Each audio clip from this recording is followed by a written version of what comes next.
जंगल में प्रचंड गर्मी पड़ रही थी। सारे पशु पक्षी परेशान हो रहे थे। बारिश न होने के कारण पेड़ पौधे भी सूख गए थे। मम्मा मम्मा, बहुत प्यास लग रही है, पानी लाकर दो ना। बेटा, पूरे जंगल में बारिश न होने के कारण सभी तालाब, नदियां, झरने सूख चुके हैं। मैं पानी कहां से लाकर दूं? अरे यार, ये कैसा मौसम आ गया है। सारा जंगल, तालाब, नदियां सब सूख चुके हैं। प्यास से तो गला सूखा जा रहा है। तभी वहाँ एक शिकारी चील आ जाती है। क्यों रे कालू भाई, यहाँ क्या कर रहे हो? क्या बताऊं चील बहन, इस बार बारिश नहीं होने के कारण जंगल के सारे पेड़ सूख गए हैं। अब ना ही जंगल में खाने के लिए फल है और ना ही पीने के लिए पानी। अगर तुम मेरा एक काम करोगे तो तुम्हें खाना भी मिलेगा और पानी भी। बताइए बताइए चील बहन जी, जल्दी बताइए, मुझे क्या करना होगा? देखो कालू, तुम्हें तो मालूम है अब ना ही इस जंगल में पक्षियों के लिए खाने के लिए कुछ है और ना ही पीने के लिए कुछ। हाँ, वो तो है। इसीलिए जब सारे पक्षी भोजन की तलाश में दूसरे जंगल में चले जाएंगे तो तुम मुझे उसका घोंसला दिखा देना। घोंसले में जो बच्चे होंगे उन्हें मैं खा लूंगी और जो अंडे होंगे उन्हें तुम खा लेना। अरे वाह चील बहन, प्लान तो लाजवाब है आपका। बस अब सभी पक्षियों के बाहर जाने का इंतजार कीजिए। दूसरे दिन सुबह, मेरे बच्चों, मैं आप लोगों के लिए भोजन लेने जा रही हूँ। दरवाजा अच्छे से बंद रखना। अगर कोई जबरदस्ती अंदर आ जाए तो तुम इस घोंसले के नीचे छिप जाना, ठीक है? ठीक है मम्मा, आप जाइए। जंगल के सभी पक्षी अपने अपने बच्चों को सावधान करके भोजन की तलाश में निकल पड़ते हैं। तैयार हो जाओ चील बहन, अब तो हमारी पार्टी चलेगी। चलो मैं आपको पक्षियों के घोंसले बताता हूँ। फिर कालू कौवा चील को लेकर वहाँ से निकल पड़ता है। कालू, ये किस पक्षी का घोंसला है? चील बहन, ये इस जंगल की सबसे चतुर पक्षी मीनू का घोंसला है। इसके बच्चों को खाने की गलती मत करना, वरना वो जीना मुश्किल कर देगी। चलो किसी दूसरे पक्षी के घोंसले में चलते हैं। ये कहकर वो दोनों वहाँ से आगे बढ़ जाते हैं। ये रहा तोता का घोंसला, चलो अंदर जाकर देखते हैं। फिर वो दोनों अंदर आ जाते हैं। उन दोनों के अंदर आते ही तोते के दोनों बच्चे दरवाजे के पीछे छिप जाते हैं। अरे चील बहन, यहाँ तो कोई बच्चा या अंडा कुछ भी नहीं है। अरे कालू भाई, भूख से पेट में चूहे कूद रहे हैं, चलो कहीं और चलते हैं। फिर वो दोनों तोते के घर से निकल जाते हैं। तभी तोते के दोनों बच्चे दरवाजे के पीछे से निकलते हैं। अरे बाप रे बाप, आज तो बाल बाल बच्चे हैं। अरे बहन, कहते हैं ना कि जाको राखी साइया मार सके ना कोई। अरे चील बहन, ये बुलबुल का घोंसला है, इसमें पक्के बच्चे होंगे, चलो अंदर। फिर वो दोनों अंदर आ जाते हैं। आज मिल गया शिकार, मिल गया। अरे कालू, यहाँ तो बच्चे के साथ साथ बोनस के तौर पर अंडे भी मिल गए। चील आंटी, हमें मत खाइए। मम्मा मम्मा, हमें बचाओ, हमें बचाओ। हमें तुम्हारे मासूम आंसुओं से कोई हमदर्दी नहीं है बच्चों। ये कहकर चील बुलबुल के बच्चों को और कालू कौवा बुलबुल के अंडों को खा जाते हैं। फिर वो दोनों वहाँ से भाग जाते हैं। कुछ ही देर बाद सभी पक्षी जंगल में दाना लेकर वापस आ जाते हैं। मेरे बच्चे कहाँ चले गए? मेरे अंडे भी नहीं हैं। बच्चों, तुम कहाँ चले गए? हाय, मैं लुट गई, बर्बाद हो गई। फिर बुलबुल रोते हुए मीनू के पास जाती है। बुलबुल, तुम रो क्यों रही हो? मीनू बहन, मेरे घोंसले में मेरे बच्चे और अंडे कोई भी नहीं है। पता नहीं कहाँ चले गए। तभी वहाँ तोती अपने बच्चों के साथ आ जाती है। मीनू बहन, बहुत बड़ी प्रॉब्लम है। मैं घर वापस आई तो घर का दरवाजा खुला हुआ था।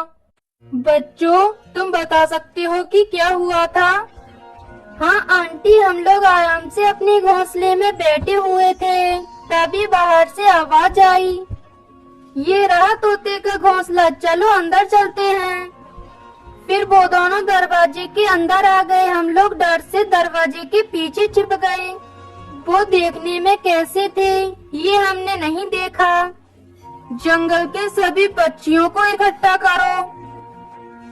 फिर जंगल के सभी पक्षी एक जगह इकट्ठे होते हैं। फिर मीनू बोलती है, दोस्तों, जब हम सभी पक्षियाँ भोजन की तलाश में निकल जाते हैं, तभी कोई हमारे दुश्मन मौका का फायदा उठाकर हमारे घर आते हैं और हमारे बच्चों को पकड़ ले जाते हैं। इसीलिए आज से जब हम लोग भोजन लेने जाएंगे, तो बारी बारी से प्रत्येक दिन एक एक चिड़िया हमारे बच्चों की रक्षा करेगी। ठीक है मीनू बहन, हम लोग तैयार हैं। मीनू की बातों पर सभी पक्षियों ने सहमति प्रदान की। पहले दिन जंगल की रक्षा बुलबुल के हिस्से में आया। अब हर रोज एक एक पक्षी पहरे में बैठ जाती और सारे पक्षी भोजन की तलाश में निकल जाते। कुछ दिनों तक ऐसा ही चलता रहा। फिर अरे चील बहन, मामला तो बिगड़ गया। अब कुछ सोचना पड़ेगा। अब क्या करूं? हाँ, मिल गया उपाय। अब हम पक्षियों के बच्चों को नहीं बल्कि पक्षियों को ही अपना भोजन बनाएंगे। हैं? ये कैसे हो सकता है? कुछ बताओ चील बहन, कुछ बताओ। तब चील कालू कौवा के कान में कुछ कह देती है। हाँ, अब आएगा ना ऊँट इस गुफा के नीचे। मैं अभी जाता हूँ और जाल फेंकता हूँ। फिर कालू चील की गुफा में से कुछ भोजन लेकर जंगल में आता है और बोलता है, पक्षियों, एक खुशखबरी, हमारे जंगल के पास वाली गुफा में पीने लायक बहुत पानी और साथ ही साथ भोजन भी मौजूद है। कौवे की बात सुनकर सभी पक्षी कौवे के पास आ जाते हैं। क्या तुम सच कह रहे हो कालू? देखो, तुम लोग मेरे अपने हो इसलिए बता दिया। अब तुम लोग मेरी बातों का यकीन करो या ना करो, ये तुम्हारी मर्जी। देखो पक्षियों, हमारे बच्चे प्यास से परेशान रहते हैं। हमें एक बार इस कालू का विश्वास करना चाहिए। चलो हम गुफा में चलकर देखते हैं। ये कहकर सारे पक्षी गुफा के अंदर आ जाते हैं। अरे वाह, कितना ठंडा ठंडा पानी। अब हमारे बच्चे प्यास से नहीं तड़पेंगे। लेकिन तुम लोगों को तड़पना पड़ेगा। शाबाश कालू कौवे, शाबाश। तुम हर बेईमान वाला काम लेकिन ईमानदारी से करते हो। इसका मतलब तुमने हम सबको धोखा दिया कालू दुष्ट कौवे। हाँ, इसने तुम सबको धोखा दिया। अब मैं तुम सबको एक एक करके खाऊंगी। अब तो हमारी पार्टी चलेगी, पार्टी। चील बहन, हम तो यहाँ कुछ गिने चुने पक्षी हैं। अगर आप मेरी बात मानो तो आपको ढेर सारा चिड़िया का मांस खाने को मिलेगा। ढेर सारे चिड़िया के मांस की सुनकर चील के मुंह में पानी आ जाता है। ढेर सारी चिड़िया? लेकिन कैसे मीनू? चील बहन जी, हम सभी चिड़ियाओं के ढेर सारे बच्चे हैं।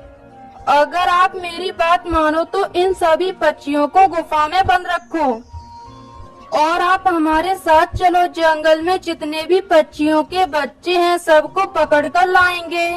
तब आप कुछ दिनों तक आराम से पार्टी करना। नहीं चील बहन, मीनू आपको बेवकूफ बना रही है। अगर इसने मेरे साथ कोई भी उल्टी सीधी हरकत की तो इन सब पक्षियों का क्या होगा जानते हो ना? हाँ चील बहन जी, अगर मैंने अपने सारे बच्चों को आपके हवाले ना किया तो आप मेरे सारे दोस्तों को खा लेना। ठीक है मीनू, अब चलो। ये कहकर मीनू और चील दोनों गुफा से बाहर आ जाते हैं। फिर चील गुफा के मुंह को एक बड़े चट्टान से बंद कर देती है और जंगल की ओर रवाना होते हैं। चील बहन, यही है मेरा घर। इसमें मेरे चार चार बच्चे हैं। हाँ तो मीनू अंदर जाओ और अपने चारों बच्चों को लेकर आओ। चील बहन जी, अगर मैंने अंदर जाकर दरवाजा बंद कर लिया तो आपके 5-5 शिकार घर जाएंगे ना। इसीलिए आप ही जाइए और बच्चों को लेकर आइए। मैं बाहर इंतजार करती हूँ। ठीक है मीनू, तो मैं तुम्हारे बच्चों को लेकर आती हूँ।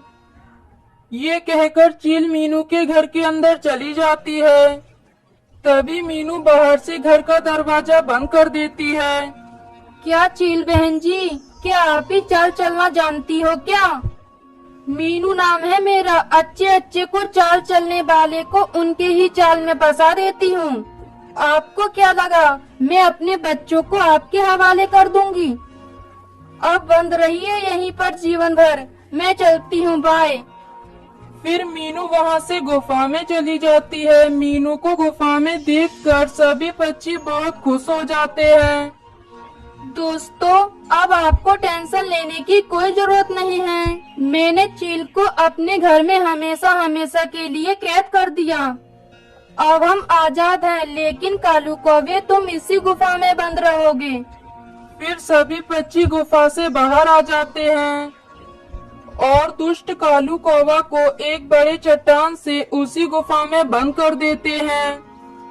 इस तरह जंगल के सभी पक्षियों को चील और दुष्ट कालू कौवे से हमेशा के लिए छुटकारा मिल जाता है। सुंदरवन जंगल में मीनू चिड़िया रहा करती थी। आज मीनू चिड़िया की शादी है। बारात जब चिड़िया वालों के दरवाजे पर पहुंची तो घर में कोहराम मचा था। किसी ने कहा कि मीनू भाग गई है। काफी समय के बाद बारात वापस चली गई। मीनू, ये तूने क्या किया? मीनू तो पार्लर से ही अपने दोस्त सोनू के घर चली गई थी। माँ बाप की इकलौती बेटी थी। उनकी इज्जत मिट्टी में मिल गई थी। मीनू जब सोनू के घर पहुंची तो सोनू को किसी और चिड़िया के साथ देखकर उसके पैरों तले जमीन खिसक गए थे। मैं तो कहीं की भी नहीं रही। अब मैं कौन सा मुंह लेकर घर जाऊं? मुझसे शादी का वादा किया था और यहाँ दूसरी चिड़िया के साथ पार्टी कर रहे हो। मैं सारे गहने जेवर लेकर इसके साथ शादी का ख्वाब देख रही थी। मीनू निराश होकर अपने घर लौट आई। पूरे घोंसले में मातंग पसरा हुआ था। घर के भीतर से रोने की आवाजें सुनाई पड़ी। तभी माँ की आवाज सुनकर मीनू सहम गई। मैं बहुत अभाग्य हूँ। लगता है सदमे ने पापा की जान ले ली। मुझे यहाँ से तुरंत निकल जाना चाहिए। मीनू तुरंत सुंदरवन जंगल को छोड़कर दूसरे जंगल की तरफ उड़ गई। उसे खुद नहीं पता था कि वो शादी के मंडप को छोड़कर कहाँ जाएगी। अब अपने दुर्भाग्य पर उसकी आंखें बरस पड़ी। अचानक उसके कानों में जानी पहचानी सी आवाज टकराई। एक्सक्यूज मी, क्या मैं यहाँ बैठ सकती हूँ? अरे गुड़िया, तुम? मीनू, तुम कहाँ जा रही हो? और इतनी सजी सबरी और बाकी घर वाले कहाँ हैं? बस गुड़िया, मैं एक साथ इतने सारे सवालों का जवाब कैसे दूं? पहले बैठ जाओ। ये बच्ची तुम्हारी है? कितनी प्यारी है। पर इतनी कमजोर क्यों है? हाँ, मेरी ही बच्ची है लाडो। इसी के इलाज के लिए दूसरे जंगल जा रही हूँ। इसके दिल में छेद है। इसका ऑपरेशन कराना है। ओ, आई एम सॉरी, पर तेरे पति देव कहाँ हैं? दिखाई नहीं दे रहे। मीनू, मेरे पति टुन्नू इस दुनिया में नहीं है। हमने उनके माता पिता की इच्छा के बिना कोर्ट मैरिज की थी। वो ना ही हमें आशीर्वाद देने आए और ना ही हम कभी वहाँ गए। ओहो, ये तो बहुत दुख की बात है। वैसे तुम बताओ, तुम कहाँ जा रही हो? मीनू ने गुड़िया को सब कुछ बता दिया। अच्छा, तुम रो मत, तुम मेरे साथ ही चलो। मेरे ससुर जी बहुत रईस कौआ हैं, उनके काफी सारे कारखाने हैं, कहीं ना कहीं तुम्हें काम मिल ही जाएगा। ओ थैंक्स गुड़िया, मैंने MBA किया है इसी साल। मैं अपनी मर्जी से शादी करना चाहती थी, पर मम्मी पापा ने अपने आगे मेरी एक ना सुनी। मजबूर होकर मुझे घर से भागना पड़ा, पर शायद मम्मी पापा सही थे। मीनू की आंखों से आंसू गिरने लगे थे। मीनू रोना बंद करो, मैं भी पहली बार ही ससुराल जा रही हूँ। जब मेरे ससुर जी को टुन्नू के बारे में पता चला तो उनका सारा गुस्सा पानी हो गया। उन लोगों ने तो मुझे और मेरी बच्ची को देखा ही नहीं है। उन्होंने मुझे पत्र लिखकर बुलाया है। बहुत देर तक बातें करते करते दोनों नदी पर ही सो गईं। तभी अचानक आंधी तूफान आया। तूफान में एक डाल टूटकर गुड़िया के सर पर लगी। गुड़िया के सर से बहुत खून बह रहा था। मीनू, मेरी एक मदद कर दो, शायद मैं जिंदगी और मौत से जूझ रही हूँ। मेरे पास समय नहीं है, तुम प्लीज मेरी बच्ची को उसके दादा दादी जी के पास पहुंचा देना, और तुम उसकी माँ बनकर ही जाना। वो मुझे नहीं पहचानते। बस इतना कहते कहते गुड़िया की आंखें बंद हो गई थी। मीनू की रो रो कर हिचकियाँ बन गई थी। अब मैं क्या करूं? लाडो को अकेले कैसे छोड़कर जाऊं? वो लाडो को अपने साथ लेकर गुड़िया के बताए गए पते पर पहुंच गई। वो घर क्या था, पूरी हवेली थी। टुन्नू के पिता कड़कनाथ ने उसे देखते ही कहा, आओ बेटी गुड़िया, हमें माफ कर दो। हमसे बहुत बड़ी गलती हो गई, जो हमने इतने दिनों तक अपने बच्चों से दूरी बनाकर रखी। ऊपर वाले ने हमें उसकी सजा दे दी है। टुन्नू की माँ गौरी कौबी ने उसे अपने गले लगा लिया और उसे कहा, लाओ बच्ची को मुझे दो।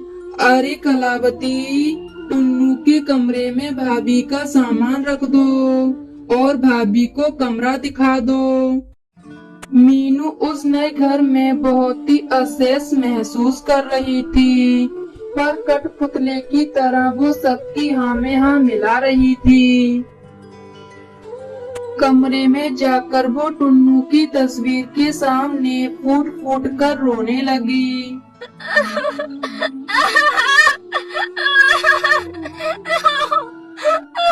आप मुझे माफ कर दीजिए, मैं आपको नहीं जानती। मैं आपकी बच्ची के लिए और अपने ठिकाने के लिए मुझे आपका विधवा का रूप धारण करना पड़ रहा है। गुड़िया की भी यही इच्छा थी। मैं विधवा बनकर कब तक इस घर में रह पाऊंगी? जब ये झूठ का पर्दा पास होगा तो मैं सबको क्या मुंह दिखाऊंगी?